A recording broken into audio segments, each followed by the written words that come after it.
ஜெயேந்திர பெரியவா முன்னாடியும் பாடியிருக்கோம். பாலபிரிவா பீடத்துக்கு வந்தப்பவும் அப்பா வில்லுப்பாட்டு இருந்தது. ரொம்ப வில்லுப்பாட்டு என்பது பெரியவாளுடைய கரதீட்சைப்பட்ட கலை என்பதனால தான் நான் மேடையில் சொல்லுவாங்கம்மா, அதை சொல்லிடுறவங்கள்ட்ட. நீங்கள் இதில் ஆமாம் போடுங்க, நல்லாயிருக்கும். என்னன்னா, இது ராமர் கைப்பட்ட வில்லு, கிருஷ்ணர் கீதை கேட்ட வில்லு, பரமாச்சாரியால் தொட்ட வில்லு, ஆனந்தமே ஆமா ஆஹா ஆனந்தமே அமைதி வரம் கருணையம்மா அப்படின்னு பாடுவோம். இது ஏன் சொல்கிறேன்னா, அந்த காலடி முதல் காஞ்சி வரைன்னு பெரியவா சொன்னப்புறம் ஆராய்ச்சி பண்ணி பெரியவாளோட நம்ம ஆதிசங்கரோட வரலாற்றிலிருந்து ஃபுல்லாக எடுத்து அது எப்படி போகும்னு உங்களுக்கு தெரியும் முழுக்க. அந்த கனகதாராசோஸ்திரம், அதுக்கு தமிழ் படுத்தின கண்ணதாசன், அப்பா எழுதிய பாடல், மனுஷிய பஞ்சகம், ஒரு தாழ்த்தப்பட்ட குலம் என்று ஒரு சகோதரன் வந்தது, இவர் போய் அப்புறம் சற்று விலகி போய் என்று சொன்னது, எல்லா சம்பவமும் எல்லாத்தையும் வில்லுப்பாட்டில் கொண்டு வந்திருக்கிறோம். அது மக்கள் கேட்க வேண்டாமா? பெரியவா பிறந்த உடனே என்னென்ன அதிசயங்கள் நடந்தது. வான்மழை பயிருக்கு நான் துணை என்றுடன் தானழைக்காமல் பொழிந்ததுவே. மழை வந்தது, கூப்பிட்டு அமிர்தவர்ஷினி பாடிலாம் இல்லை, தானா வந்தது. அன்னை முகம் உறும் பிள்ளை முகம் என வண்ண மலர்கள் மலர்ந்தனவே. இதை முடிச்ச உடனே நாங்கள் கோஷமாக எல்லாம் சொல்லுவோம், ஜெய ஜெய சங்கர ஹர ஹர சங்கர சொல்லி முடித்த உடனே அடுத்தது, பலவித நோய்களில் துயர் மிக கொண்டவர் நலமொடு நல்லுடல் கொண்டனரே. சுவாமிநாதன் பிறந்த உடனே ஊரே நல்லா இருந்தது. கவிதை வடிப்பவர் யாரு? கவிஞர். காலம் உணர்ந்தவர் யாரு? ஜோசியர். புவி நலம் பொங்கிடும் என்றனரே. ஜெய ஜெய சங்கர்.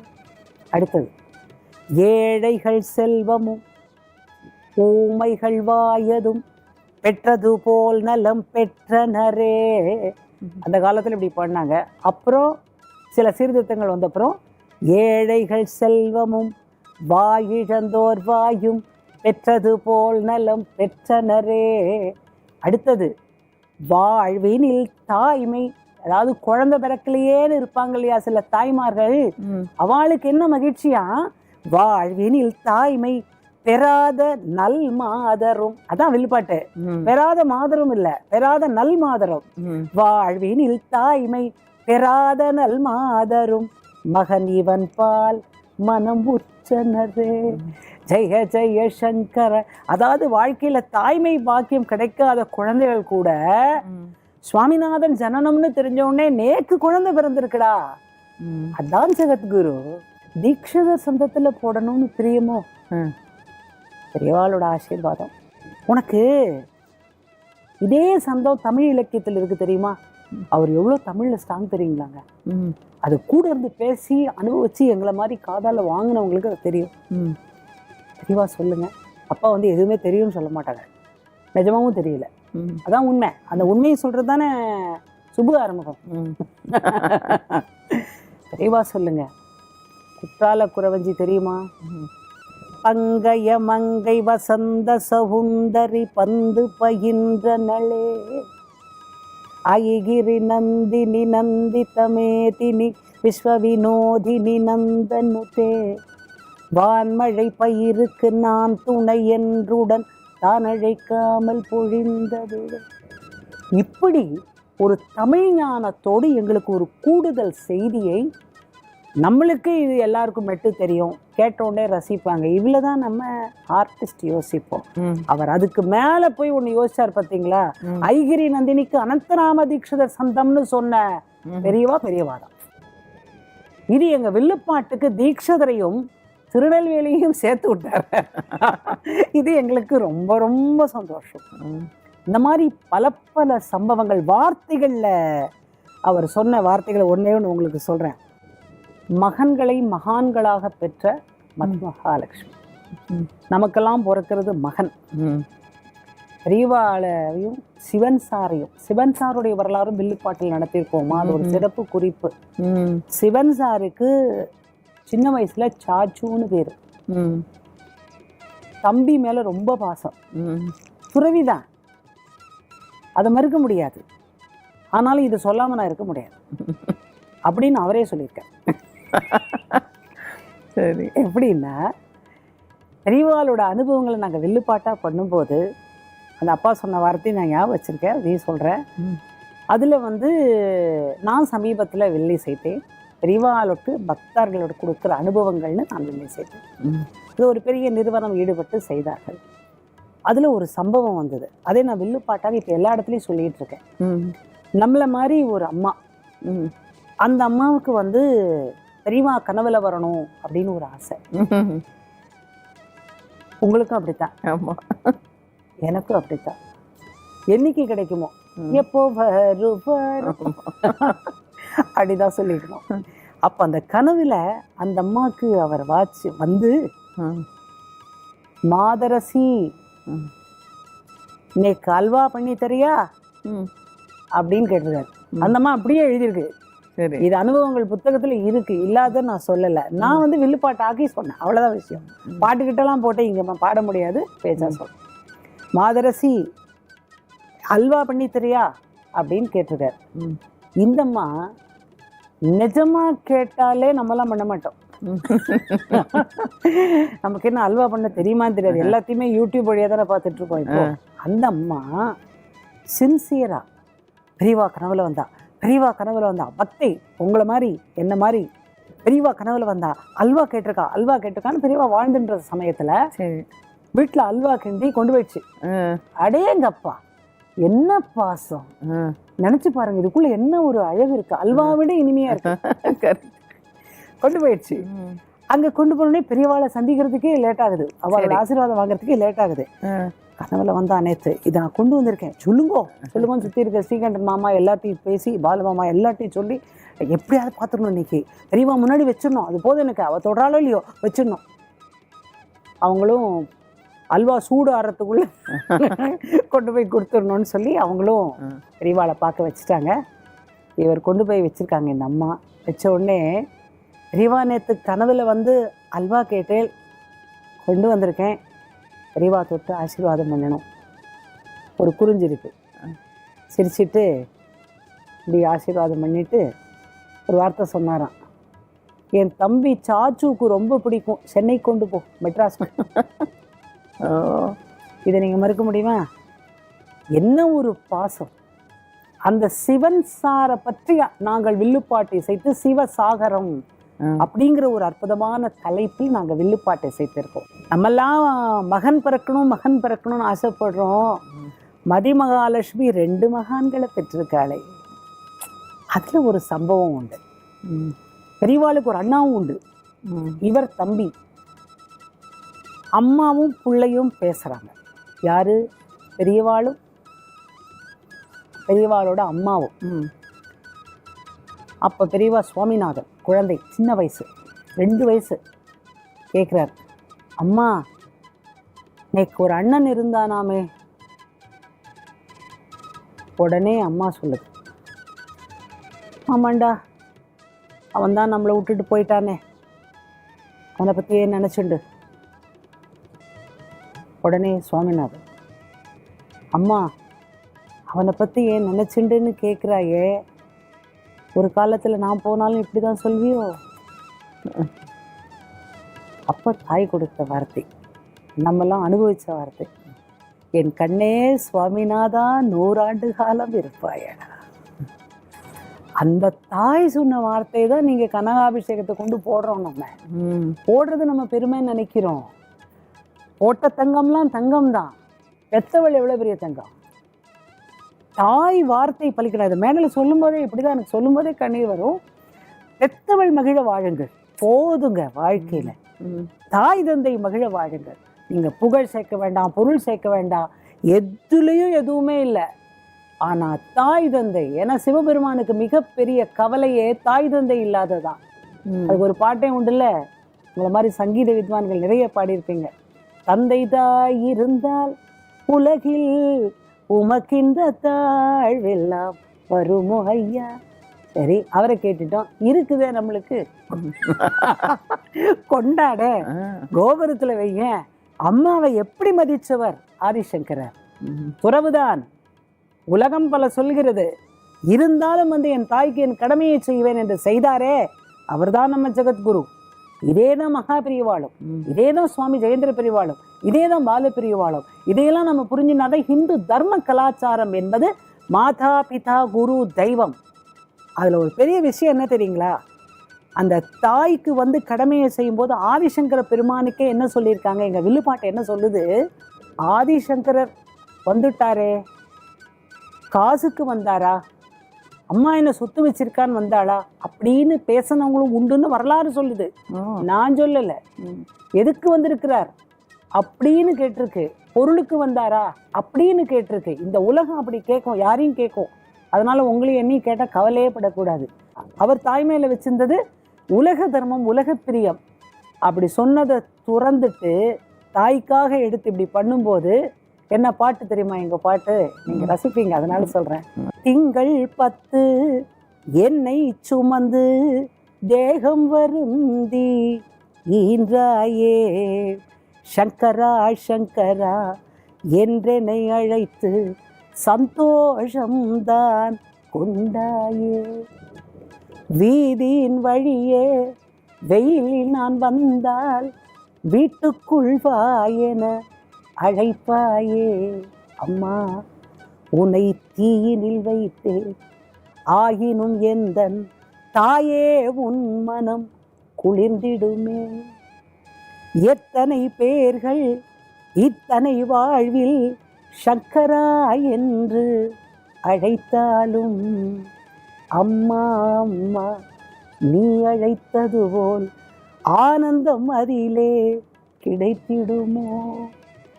ஒரு 6 ஸ்டேன்ஸ் பாடும்போதே அழுக வந்துடும். அந்த தாயினுடைய சிறப்பு என்னன்னா, 12 வயசு நம்ம மகா பெரியவா பள்ளிக்கூடத்தில் படிக்கிறார். படிச்சுட்டு இருக்கும்போது ஸ்கூலில் இன்ஸ்பெக்டர் வராது. இது ரொம்ப அழகான சம்பவம், எம்எஸ்எம்மா ரசித்த சம்பவம். இன்ஸ்பெக்டர் வரார். இன்ஸ்பெக்டர் வந்து வரக்கூடிய அருமையான விழாவில் கிங் ஜான் நாடகத்தை போடணும். இதில் கிங் ஜானை நடிக்க போகிறது உங்கள் அளவில் பிரைட்டஸ்ட் ஸ்டூடெண்ட், இந்த பள்ளிக்கூடத்தோட பிரைட்டஸ்ட், அப்பா அப்படி தானே சொல்ல முடியும், அவர் தான் ஜெகத்குருன்னு அவருக்கு எங்கே தெரிய போகுது. பிரைட்டஸ்ட் ஸ்டூடெண்ட் சுவாமிநாதன் தான். சுவாமிநாதா நீ தான் கிங் ஜான், மற்றவாள்லாம் ஃபிக்ஸ் பண்ணிக்கோங்க, டீச்சர் போடுவோம் அப்படின்னு இன்ஸ்பெக்டர்னு ஒன்று அந்த காலத்தில் வருவாங்க தெரியுமா? இப்பெல்லாம் அது இல்லை. வந்துட்டு போயிட்டு சொல்லிட்டு போயிட்டார். ஆசிரியர் பயப்படுறார். ஐயோ இவ்வளோ பெரிய பொறுப்பு கொடுத்துட்டாரே, சிங்காரவேலு, சொன்னவர் பேர் சிங்காரவேலு. இவர் ஆசிரியர் பயப்படுறாரு. என்ன செய்யுது, சுவாமிநாதா உடனே போய் உங்க சொல்லிவிடு, நீ எனக்கெல்லாம் அரேஞ்ச் பண்ணி கொடுத்துரு, எல்லாரும் எல்லாம் பண்ணிவிடுங்கன்ட்டு எல்லாரையும் ஃபிக்ஸ் பண்ணிட்டார். உடனே பெரியவா என்ன சொன்னா தெரியுமா? நான் மேடலில் தான் சொல்லுவேன். பெரியவா என்ன சொன்னா தெரியுமா? ஆசிரியரையா நீங்கள் சொல்லிட்டே எங்கள் ஆற்றுல அம்மா அப்பா என்ன சொல்லுவான்னு கேட்டுன்னு வந்து சொல்கிறேன். இது குழந்தை. சுப்பிரமணிய சாஸ்திரி கூடாது, என் பிள்ளை நடிக்கப்படாது, யாரும் அவனை தொட்டு அரிதாரம் பூசக்கூடாது, ஆச்சாரமான குழந்தை செய்யக்கூடாது. அவங்க அம்மா நடிக்கணும்.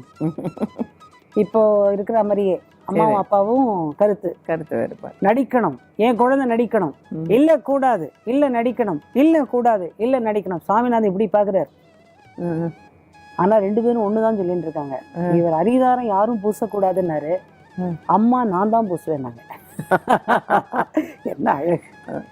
கிங் ஜானா வேஷம் போடுறதுக்கு மகாபெரிவாளுக்கு, சுவாமிநாத குழந்தைக்கு வேஷம் போட்டது தாய். அப்போ இந்த சீனை வில்லுப்பாட்டு சொல்லுது. பெரியவா சொன்ன காலடி முதல் காஞ்சி வரையில இந்த சீனை வில்லுப்பாட்டு சுப்பு ஆறுமுகம் மூல பாட்டா எழுதுது. எதிர உட்கார்ந்து கேட்கறது மகாபெரிவா. இதை விட சந்தோஷம் என்ன வேணும்? நடித்தாரே நாடகம் தனிலவர் நடித்தார், உலக நாடகம் நடத்திட வந்தவர் நடித்தார். அடுத்த வார்த்தை பெரியவா கை உயர்த்தி ஆசீர்வதித்தது. இது எல்லாரும் அனுபவிச்சு கேளுங்க. கடவுள் கொடுத்தது மானிட வேடம், கல்வி கூடத்தில் கிங்ஜான் வேடம். நல்லா கேளுங்கோ. கடவுள் கொடுத்தது மானிட வேடம், கல்வி கூடத்தில் கிங்ஜான் வேடம். இன்றிவர் படிப்பது இங்கிலீஷ் பாடம், நாளை எதிர்பார்த்திருக்குது காமகோடி பீடம் நடித்தார். இத நாதன்ஸ் கே ஃபையர் பெரியவா முன்னாடி பாடினதை கேட்டுட்டு பெரியவா ஆசிரியர் கேட்டுட்டு மறுநாள் எம்எஸ்ட போய் சொல்லிட்டார்.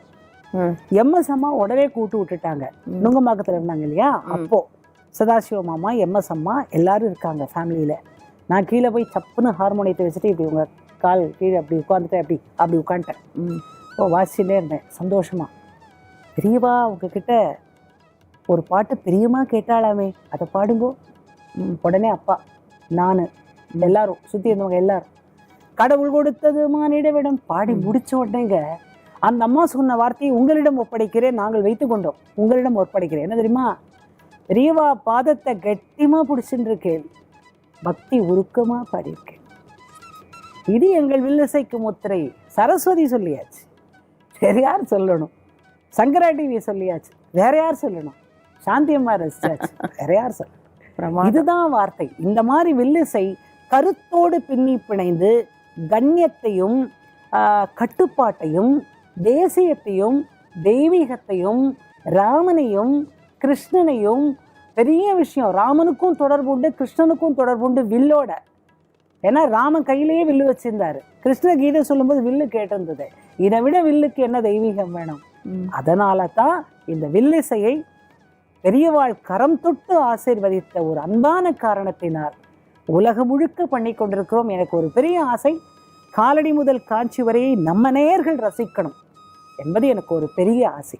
இல்லை, இப்போ நீங்கள் இந்த பெரியவாளோட பிளேல பெரியவா உங்களோட இதில் நீங்கள் பெரியவா சின்ன வயசில் இதெல்லாம் சொல்கிறீல்ல, அந்த ஸ்டோரி எப்படி உங்களுக்கு கிடைச்சிது? இதை 100 வயது அந்த பூர்வாசிரம வில்லு பாட்டும் போது தான் இதை காலடி முதல் காஞ்சி வரைங்கிறது ஏற்கனவே எழுதப்பட்டது. பெரியவாளோட அன்றைய வயது வரைக்கும் அதில் தத்துவங்கள் பண்ணோம். இந்த பூர்வம் நம்ம கனகாபிஷேகம் நடந்தது இல்லையா, அப்போ காஞ்சிபுரத்தில் கச்சேரி லிஸ்ட்டு போடுறாங்க. ஏன்னா இந்த நபரை நான் சொல்லியே ஆகணும், ஏன்னா அவர் தான் இந்த புக்கு கொடுத்தது. காஞ்சிபுரத்தில் அந்த கச்சேரி லிஸ்ட்டு போடும்போது எல்லாரோடதும் போட்டாச்சு. வழக்கம் போல் இந்த வில்லுப்பாட்டு கொஞ்சம் மறக்கப்படும், சில நேரம் துறக்கப்படும், ஆனால் இறக்கப்படாது, வாழ்ந்து கொண்டே இருக்கும். பெரியவா கண்ணுக்கு லிஸ்ட்டு போகுது, பார்க்குறாரு. சுப்பு ஆறுமுகம் போடலை, உடனே சென்னைக்கு சொல்லி உடனே பண்ணிடுறோம். சுற்றி இருக்கவங்கலாம் சொல்கிறாங்க. மறக்கணும்னு மறக்கலை யாரும், தற்செயலாக மறக்கிறது. நம்ம பேனா வச்சுக்கிட்டே பேனா எங்கெங்கன்னு தேடுவோம்ல, அந்த மாதிரி உடனே பறக்குது தகவல் எங்களுக்கு. ஆனால் பெரியவா சொன்ன வார்த்தை என்ன தெரியுமா? இங்கே இருக்கிறது இப்படியே இருக்கட்டும், அவனை பூர்வாசிரமத்தில் பண்ண சொல்லும்.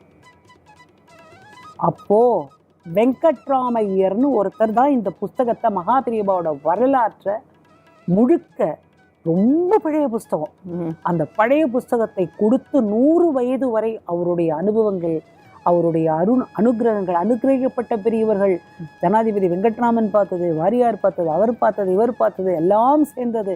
அவர் படித்தது, வேதம் படித்தது, எங்கே படித்தார், என்ன படித்தாருங்கிறது எல்லாமே அவர் பிறந்த வீட்டுக்கு முன்னால எங்கள் பாட்டு நடந்தது. நீங்க பெரியவா முன்னாடியே தானே பெர்ஃபார்ம் பண்ணி? இல்ல, அன்னைக்கு அந்த பூர்வாசிரம வில்லு பாட்டு நாங்க பெரியவா முன்னாடி பண்ண முடியல. ஏன்னா இங்கே இருந்ததுனால நாங்க எங்க இருந்தாலும் எல்லா இடத்துலயும் எங்கும் நிறைந்திருக்கும் நாதபுரமும். நீங்க கேட்டதுனால இந்த சம்பவத்தை சொல்கிறேன். பெரியவா நம்மளெல்லாம் விட்டுட்டு விண்ணுலகம் சென்ற பிறகு, முக்தி அடைந்த பிறகு, அந்த பிருந்தாவனம் இருக்கு இல்லையா, சாரி மாமா கூப்பிட்டார். அவர் இன்னைக்கு இல்லை, சாரி மாமா இருந்தாலும் சொல்கிறோம் பார்த்தீங்களா, அதான் வில்லுப்பாட்டு தர்மம். சுப்பு சார் வந்துருங்கோ, நீங்கள் உங்கள் வில்லுப்பாட்டு ஒன்று பாடி, குழந்தை பாரதிக்கு ஒன்று பாடி போகிறோம், பெரியவாளோட ஆசீர்வாதம் உங்களுக்கு கிடைச்சா போதும். ஏன்னா ஏற்கனவே வில்ல தொட்டு ஆசீர்வாதம் பண்ணிட்டார். நாங்கள் போய் உட்காந்து அப்பா ஒரு பாட்டு பாடினாங்க. அப்பா எழுதின பாட்டை நான் பாடினேன்.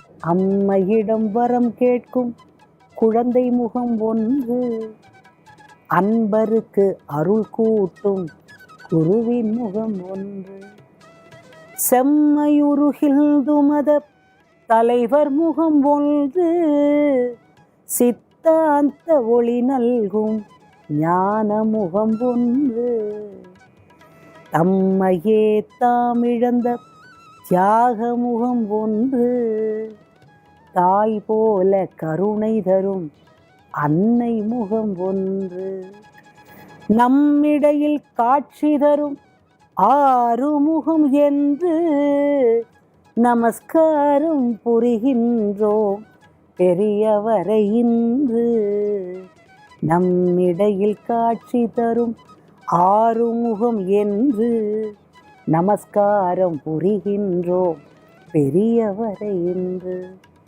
ஆறுமுகம் என்று திருப்புகழில் நன்று அப்படின்னு அப்பா பாடினாங்க.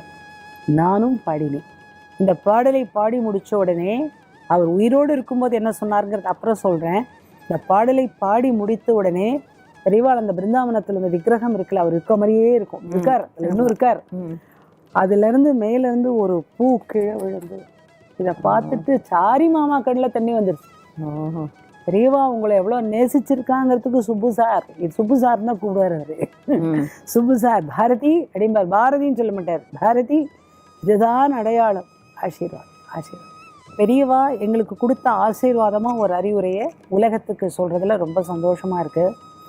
அப்பாவை பார்த்து பேசும்போது ஒரு வார்த்தை கேட்பார், திருநெல்வேலி தாமிரபரணி அப்படிம்பார். அடிக்கடி அது ரொம்ப அழகாக பேசுவார். திருநெல்வேலி ரொம்ப சுத்தமான ஆச்சாரமான ஊர் அப்படின்னு நல்ல பெருமையாக பேசிட்டு, சுப்பு ஆறுமுகம் உங்கள் அம்மா பேர் என்ன அப்படின்னு கேட்டார்.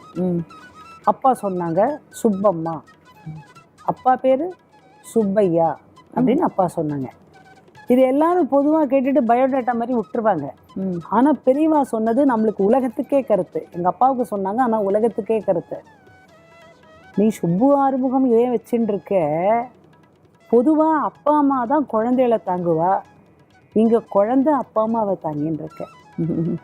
சுப்பு ஆறுமுகம், ஏன்னா அப்பா பேர் வெறும் ஆறுமுகம் தான், சுப்பு ஆறுமுகம்னு பேர் வச்சுன்றது நம்ம வந்து பொதுவாக எஸ் அப்படின்னு வச்சுப்போம் இல்லையா. ஆனால் சுப்புன்ற வார்த்தையில் அப்பாவுக்கு ரொம்ப பிரியம், ஏன்னா அது தலைமுறையாக வந்துருக்கு, தாத்தா தாத்தா தாத்தா தாத்தா அப்படி போயின்னு இருக்கு. ஸோ அந்த ஒரு கருத்து இருக்குது பார்த்தீங்களா, பொதுவாக குழந்தையில அப்பா அம்மா தாங்குவா, நீங்கள் அப்பா அம்மாவை தாங்கின்னு இருக்க, க்ஷேமமாக இருப்பேன் என்று சொன்ன சுப்பு ஆறுமுகம், கவிஞர் சுப்பு ஆறுமுகம், காஞ்சி காமகோடி பீட பக்தர் சுப்பு ஆறுமுகம், மகாபிரிவாளின் பரமசீடர் சுப்பு ஆறுமுகம். அந்த வில்லை 95 வயது வரை ஓயாமல் செய்து கொண்டிருந்தார்கள். அப்புறம் வில்லும் சொல்லும் வெல்லும் என்று மகளாகி என் கையில் கொடுத்ததை உங்கள் எல்லோர் ஆசீர்வாதத்தில் சிறப்பாக செய்து கொண்டிருக்கிறோம். நிச்சயமாக இந்த வில்லிசை அவர் கரதீட்சை கொடுத்ததினால் வில்லும் என்றைக்கும் உலகத்தையே வெல்லும். ஏனால் அதற்குள் இருக்கிறது ஒரு பவரான சொல்லும். அந்த வில்லும் சொல்லும் வெல்லும் என்று உங்களிடம் அந்த வெற்றியை சமர்ப்பித்து, இவ்வளவு நேரம் சங்கரா டிவி நேயர்கள் பெரியவாளோட பக்தியை நாம் எல்லாம் சிந்தித்தோம். அவ்வளோதான், நாங்கள் சொல்லி நீங்கள் சொல்லி அப்படின்றதெல்லாம் நீங்கள் நினைக்க மாட்டீங்க, நல்லா தெரியும். பக்குவப்பட்ட நேயர்கள், உங்களுடைய பக்தியை அடியேன் மெச்சுகின்றேன், வணங்குகின்றேன். எங்களுடைய பக்தியை நீங்கள் மெச்சுகின்றீர்கள். பாரதி எழுதினாரே, உச்சிதனை முகந்தால் கருவம் ஓங்கி வளருதடி, மெச்சி உனை ஊரார் புகழ்ந்தால் மேனி சிலிர்க்குதடி. அந்த பாவம்தான் சங்கரா டிவி நேயர்கள் எங்களை வாழ்த்தும் போது எங்களுக்கு கிடைக்கிறது என்பதை பாரதியின் பாடலை சொல்லியே இந்த பாரதி நிறைவு செய்கின்றேன். என்னோடு சப்தஸ்வரத்தை தன் முதல் எழுத்தாக கொண்டிருக்கும் சாந்தி, பெரிய விஷயம் இல்லையா? சாதாரணங்க உலகமே சாதனை, அது உங்களுக்கு கிடைத்திருக்குது, சாந்தி கிடைத்திருக்கிறது. அந்த சகோதரிக்கும் கானக்குயில் சகோதரிக்கும் என்னுடைய அன்பான வணக்கத்தை சொல்லிக் கொள்கிறேன். சங்கரா டிவி நிர்வாகத்திற்கும் என்னுடைய பேரன்பான வணக்கத்தையும் நன்றியையும் தெரிவித்துக் கொள்கிறேன். இப்பொழுது சொல்லோடு வந்திருக்கிறேன், உங்கள் ஆசையில் வில்லோடு வருவேன், சாந்தியும் வருவார். நன்றி, நமஸ்காரம், வணக்கம். ரொம்ப அருமையாக நீங்கள் ரொம்ப ரசிச்சிருப்பேன். அவ்வளோ ஒரு பக்தியோட அந்த ஒவ்வொரு அனுபவத்தையும் அனுபவித்து சொல்லும்போது நிறைய இடத்துல எனக்கு வந்து சிலுத்துது, அந்த ஆத்மார்த்தம் தெரிஞ்சுது. நீங்கள் ரொம்ப ரசிச்சிருப்பேன் கண்டிப்பாக. இவ்வளோ ஒரு அருமையான ஒரு நிகழ்ச்சியை எங்களுக்கு தந்ததுக்கு உங்களுக்கு மனமார்ந்த நன்றிகள்மா.